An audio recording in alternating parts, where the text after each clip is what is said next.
Magandang gabi mga masters, bali ngayon po ay 4 na videos po ma-upload ko po sa aking YouTube channel. Tama nga mga masters, 4 na videos nga po ang ma-upload ko po. Yon, what's up mga masters, nandito na naman tayo sa panibagong araw, panibagong kabanata na naman ang pagsasama-samahan natin ngayon guys.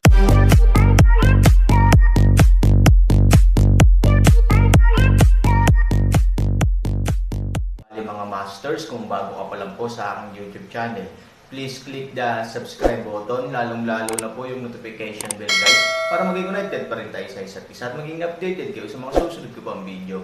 Bali mga masters, bago natin umpisahan ng kwento ay mag-shoutout po muna tayo para sa mga solid nating tagapakinig. Shoutout kay Robert Tolentino at shoutout kay Jet Trox. Yun na nga mga masters, no? Bali hindi na ito patagalin. In 3, 2, 1, let's go! Mga master, magbabalik tayo sa pag-upload ng 4 na videos everyday simula ngayon araw. Salamat sa solid na pagsuporta mga master. Nang makita ni Liu Fang ang Aaron, medyo nahihiya pa rin siya. Tinatayang napakabilis niyang makipagrelasyon kay Mo Yang, kaya hindi maiwasang mahiya siya. Sa sandaling ito, biglang may humahanga kay Mo Yang ng Aaron. Siya at si Ivory ay nagkita kanina, ngunit hanggang ngayon, Aaron ay hindi pa talaga natapos ang Ivory. Sa kabaligtaran, natapos na ni Mo Yang si Liu Fang sa loob lamang ng ilang araw. Mahirap ba para kay Mo Yang na gumawa ng ilang espesyal na trick sa pagkuha ng mga babae? Ito ay hindi maaaring makatulong ngunit hayaan ang Aaron ang ilan ay gustong humingi kay Mo Yang ng 2 galaw. Para ipakilala sa'yo, ito ang magaling kong kapatid, Aaron. Sa pamamagitan nito, tumingin si Mo Yang sa daw 12. Hindi niya alam ang kakaibang mukha, ngunit alam niya na dahil maaari siyang manatili sa Aaron, dapat siyang magkaroon ng isang pambihirang relasyon sa Aaron. Ang kanyang pangalan ay daw 12. Tawagan mo lang kanya 12. Isa rin siyang mabuting kapatid. Sabi ni Aaron. Iniunat ni Mo Yang ang kanyang kamao. Alam na alam ito ng daw 12. Hinampos niya ng kamao si Mo Yang. Since Aaron's brother siya, kapatid ko siya ni Mo Yang. Sabi ni Mo Yang. Ngumiti at tumango si daw 12. Para sa killer industry, walang kaibigan, ngunit nakikita niya sa mga mata ni Mo Yang na walang pagkukunwari sa kanyang mga salita. Ang pakiramdam na ito ay kakaiba sa daw 12, ngunit ito ay napaka-komportable. Ito ba ang aking hipag? Tumingin si Aaron kay Liu Fang at nakangiting nagtanong. Matingkad na ngumiti si Mo Yang, habang si Liu Fang ay nahihiyang tumango. Napabuntong hininga si Aaron sa kanyang puso. Sa oras na ito, hindi siya kumbinsido. Maging si Liu Fang ay nagkusa na aminin ito. Alam mo kung sino siya, at gusto mo siyang makasama. Pabirong sabi ni Aaron kay Liu Fang. Nangako siya sa akin na aalis sa mundo. Tumingin si Liu Fang kay Mo Yang at sinabi. Tumawa si Mo Yang at hinawakan ang ulo at sinabi sa Aaron, plano naming magbukas ng cram school sa Yuncheng. Aaron ito lamang remembered ang bagay na ito. Original Mo Yang para sa Liu Fang Gold Basin hugasan kamay, ngayon at Liu Fang magkasama, ay natural na ulitin ang lumang kwento. Gayunpaman, kapag umalis si Mo Yang sa mundo, magdudulot ito ng maraming kaguluhan. Ang pagkakaiba lang ay sa Aaron, matitiyak ang kaligtasan ni Mo Yang at Liu Fang. Gawin mo ang iyong sarili, kahit na ano ang gusto mong gawin. Hindi hinikayat ni Han Sanchen si Mo Yang, dahil hindi niya kailangan ang tulong ni Mo Yang sa kalsada sa kanyang kasalukuyang kakayahan. Dagdag pa rito, kapag huminto si Mo Yang, ang daw 12 ay maaaring makabawi sa bakante, na hindi makakaapekto sa pangkalahatang sitwasyon. Mahiwagang hinayla ni Mo Yang si Aaron sa isang tabi at sinabi sa mahinang boses, Aaron, kahit na ang aking desisyon ay medyo nagmamadali, ito ay pagkatapos din ng aking maingat na pagsasaalang-alang. Baka hindi ako makatulong sa hinaharap. Huwag mo akong sisihin. Panipi. Tumawa si Han Sanchen at sinabing, hindi mahalaga sa akin kung mayroon akong tulong mo. Hindi ko mapigilan ang gusto kong gawin. At ngayon sa daw 12, maaari na siyang pumalit sa iyo. Nakahinga si Mo Yang nang marinig niya ito. Ang pinaka-inaalala niya ay magdudulot ito ng kawalang kasiyahan sa Aaron. Pagkatapos ng lahat, ang pag-unlad ng Aaron sa Yuncheng ay maaaring makakuha ng 2 beses sa resulta sa kalahati ng pagsisikap at makatipid ng maraming problema sa tulong ng kanyang pagkakakilanlan. Ngayon ay sumasang-ayon si Aaron, kaya makatitiyak siya. Si Mo Yang ay gumawa ng isang okay na galaw kay Liu Fang, at ang ekspresyon ni Liu Fang ay halatang nakaka-relax, na ikinalilito ng Aaron. May masama bang sinasabi si Mo Yang tungkol sa kanyang sarili sa harap ni Liu Fang? Mo Yang, anong ginawa mo? Bakit natatakot sa akin si Liu Fang? Tanong ni Aaron. Umiling si Mo Yang na parang kalansing at sinabing, wala akong sinabi. Sa pagtingin sa disguised expression ni Mo Yang, gustong sipin ni Aaron ang taong ito hanggang mamatay, ngunit sabi ni Dao 12, well, you still don't believe that I have mind reading skills. It seems that I have to show it to you next time. Sabi ni Aaron, walang espesyal kay Han Sanchen ngayon. Pinlano niyang pag-aralan kung paano hayaang magsanay ang mga ordinaryong tao, dahil binalak ni Han Sunny na dalhin ang ilang tao mula sa lupa patungo sa mundo ng Xuanyuan, at ang mga taong ito ay dapat na makapagsanay, dahil ang mundo ng Xuanyuan ay isang mundo ng gubat, kung sila ay pumasok bilang ordinaryong tao, hindi nila mapoprotektahan ang kanilang sarili sa hinaharap. Ngunit hindi nagtagal, tinawagan ni Mo Yang si Aaron, at tuwang-tuwa siya. Aaron, I'm back to Cloud City. May oras ka ba ngayon? Halika sa Malins, sabi ni Mo Yang. May urgent ba? Nagdududa si Aaron na may naramdaman siyang kakaiba sa tono ng pananabik ni Mo Yang, ngunit hindi niya mahulaan kung ano ang nangyari. Sinundan ako ni Liu Fang sa Yuncheng, sabi ni Mo Yang. Nagsisinungaling na labangan. Hindi namamalayan ni Aaron ang dalawang salitang ito. Hindi niya inaasahan na sa loob lamang ng ilang araw, kinuha na ni Mo Yang si Liu Fang, na naging dahilan upang hindi maisip ni Aaron kung anong uri ng proseso iyon. Si Liu Fang ay nagmula sa isang scholar na pamilya, at isa rin siyang guro. Karaniwan, siya ay napaka-exclusive sa mga taong may pagkakakilanlan ni Mo Yang. Paano niya masusundan si Mo Yang kay Yuncheng?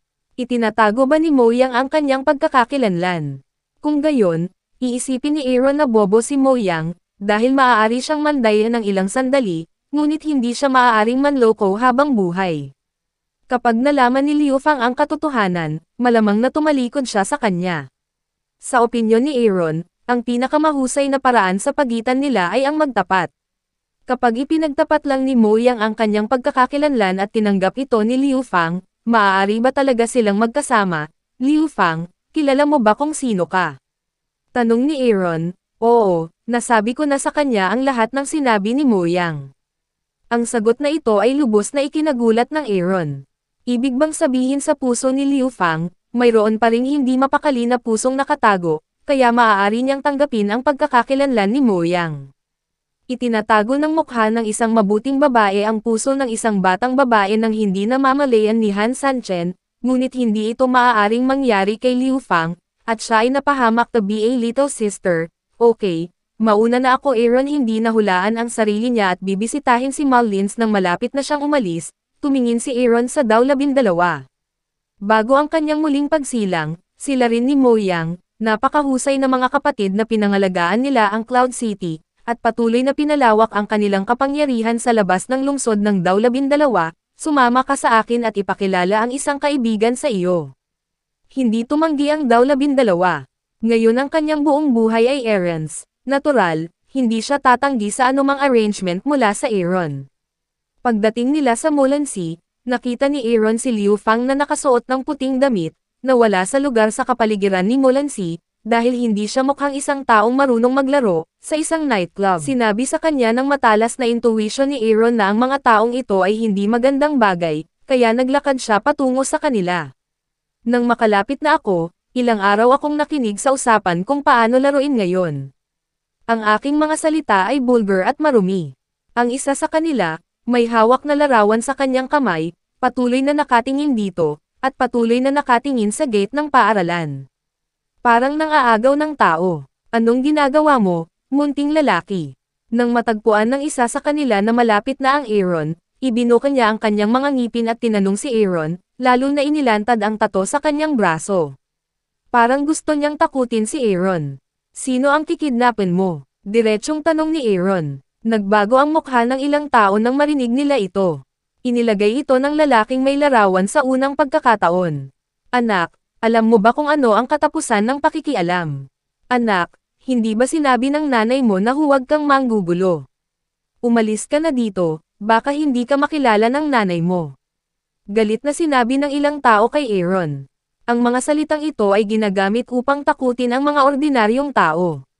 Dapat silang maging kapaki-pakinabang. Bukod pa rito, matagal nang naasar ang mga bata sa edad na Aaron. Gayunpaman, para sa Aaron, ang mga salitang ito ay hindi lamang nabigo na takutin siya, ngunit ginawa siyang katawa-tawa. Gaano kalakas ang loob ng ilang tulisan sa lansangan na magsabi ng ganyang mga salita? Pumunta si Aaron sa lalaking may hawak na larawan at sinabing, ilabas mo ang larawan. Anak, may hinahanap ka. Pumunta ka sa impyerno, lumaban ka. Direkta nilang pinalibutan ang Aaron. Malamig na tumingin si Aaron at sinabing, kung ayaw mong mamatay, ibigay mo na lang. Pakakawalan na kita. Oh, little thing, you're so damn good. Go to hell. Ang lalaking nagsalita ay iwinagayway ang kanyang kamao sa Aaron.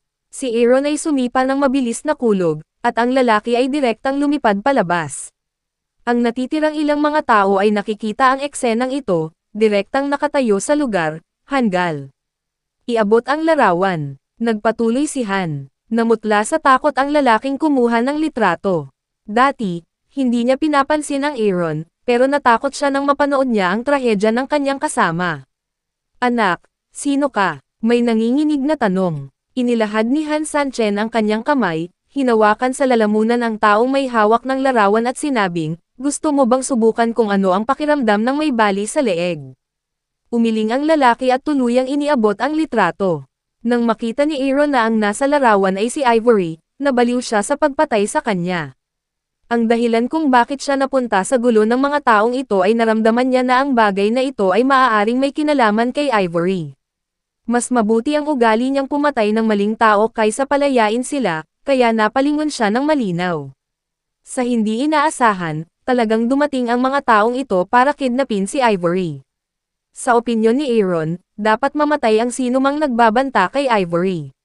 Dapat niyang itago ang mga banta na ito sa duyan para matiyak ang 100% kaligtasan ni Ivory. Ngunit ito ay nasa kalye pa rin, sa buong view ng publiko, Aaron ay hindi maaaring gulo sa batas. Halika, sino ba ang nag-utos sa iyo na gawin ito? Kung maglakas loob kang magtago ng kaunti, hindi mo na kailangang mabuhay. Sabi ni Aaron. Maraming tao ang hindi alam ang mga detalye ng Aaron, ngunit nakita niya ang kanyang husay. Ang kapareha na sinipa para lumipad ay direktang nahimatay, at ngayon ay hindi sila matino, kaya malamang na mahulaan nila ang katapusan ng kanilang lakas kumpara sa Aaron. Kahit na ang ilan sa kanila ay gawin ito ng sabay-sabay, maaaring hindi sila Aaron's kalaban, para hindi na sila humingi ng gulo. Ito ay isang lalaki na nagngangalang Sugwalan. Nangako siya sa atin ng 100,000 yuan. Ang mga taong kumuha ng mga larawan ay higit na natakot, kaya sila ay maluwag sa loob kay Han Sanchen sa unang pagkakataon. Hindi nagulat si Han Sanchen na marinig ang tatlong salita ni Sugwalan, dahil hindi magalit si Ivory sa mga taong ito. Ang pinakamalamang na dahilan ay ang pagkakasalungatan sa pagitan nina Sugwalan at Sugoyaw ay nabaling ang kanyang galit kay Ivory.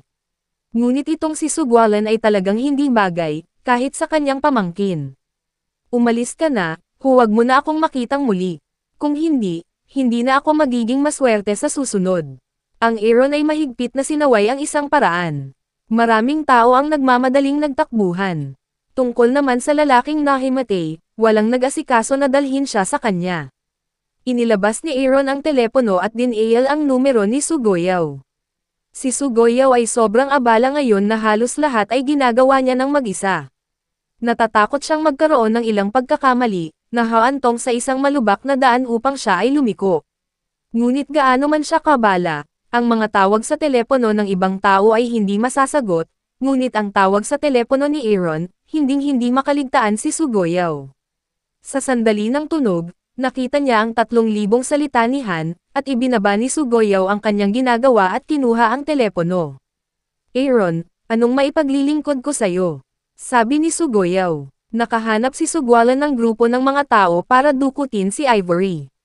Ang mga taong iyon ay natalo ko na, ngunit hindi siya susuko. Dapat alam mo kung paano haharapin ang bagay na ito. Malamig na sabi ni Aaron. Mabangis ang ekspresyon ni Sugoyaw. Si Sugwalan, na pinalaya sa pamilya at kumpanya ni Sue, ay kailangan pang gawin ang ganitong uri ng bagay. Si Ivory ang tanging koneksyon sa pagitan ng pamilyang Sue at Aaron. Kung may mangyari kay Ivory, matatapos ang pamilyang Sue, ay si. Huwag kang mag-alala, haharapin ko ito sa lalong madaling panahon, sabi ni Sugoyaw. Ibinaba ni Han Sanchen ang telepono. Bagamat nalutas na ang problema, nag-aalala pa rin siya dahil hindi niya mapoprotektahan si Ivory sa lahat ng oras. Ang mga katulad na insidente ay malamang na mangyari sa hinaharap, na isang napakalaking problema para sa kaligtasan ni Ivory ay may kakayahang suportahan ang pagyanig sa hinaharap. Hindi alam ni Aaron kung ang kanyang paglilinang ay magkakaroon ng mga problema sa kanyang kakayahang sumipsep ng pagyanig sa hinaharap, kaya hindi siya naglakas loob na subukan ito ng madali. Kailangang maghanap ng eksperto para protektahan si Ivory. Sunod-sunod na lumabas ng paaralan ang mga mag-aaral maaaring protektahan ni Chi Hien si Ivory, dapat ito ang pinakamahusay na pagpipilian. Kung tutuusin, magkaibigan na sila ngayon.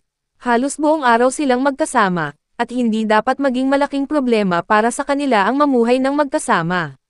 Ngunit malupit para kay Chi Hien na gawin ito. Kung tutuusin, gusto pa rin niya ang Aaron. Nang makita ang Aaron, nagkusa si Chi Hien na kumustahin si Ivory at pagkatapos ay umalis. At si Ivory, ay dinang inisyatiba upang pumunta sa Aaron sa harap. Yun na nga mga masters, no? Bali panibagong kabanata na naman yung natapos natin ngayong gabi. Muli, maraming salamat po talaga sa walang sawang suporta po sa aking YouTube channel na talagang inaabangan nyo po ang bawat upload ko po. Bali mga masters, magkita-kita ulit po tayo bukas ng gabi at ngayon po ay magpapaalam po muna tayo. Bali mga masters, bye-bye!